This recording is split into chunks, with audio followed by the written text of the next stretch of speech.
Chock Chapple is the winner of the Golden Bachelorette. He received the final rose and is currently engaged to Bachelor Nation star Joan Vassos after beating out 23 other men for the top spot. But being the winner doesn't come without criticism.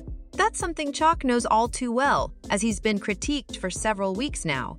Even Pascal called Chock a stalker, before eventually apologizing and admitting he was out of line for what he said. Viewers are likely to be less apologetic for what they've said about him. However, that hasn't stopped Chock from responding and defending himself. Many reality stars can attest to the fact that no one gets away from a stint on TV without some criticism, whether it's deserved or not. Now, Chock is feeling that way too, after Golden Bachelorette viewers took aim at his relationship before he met Joan over the summer. After getting divorced following a 12-year marriage, Chock had another long-term relationship with Kathy, whom he talked about on the show.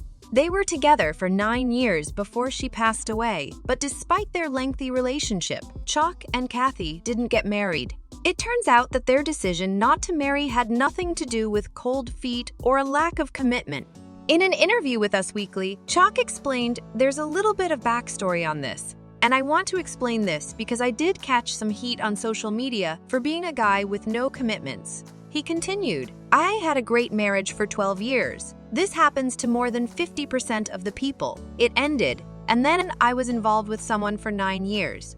We both had kids in elementary and high school, and she was very adamant about getting the kids out of school before we got married. That was a decision that I supported, and the reason why I bring that up is I wanted to get married. I wanted to show Joan how committed I was to her and how much I loved her." Well, Chock is already proving how committed he is to Joan and to enjoying their golden years. So far following the end of the season, Joan and Chock have been inseparable as they get to know each other even better. What did you think of Chock's hit back at the critics who called him a man with no commitments? Let us know in the comments. And don't forget to like and subscribe for updates on the Bachelor franchise and even more reality TV news.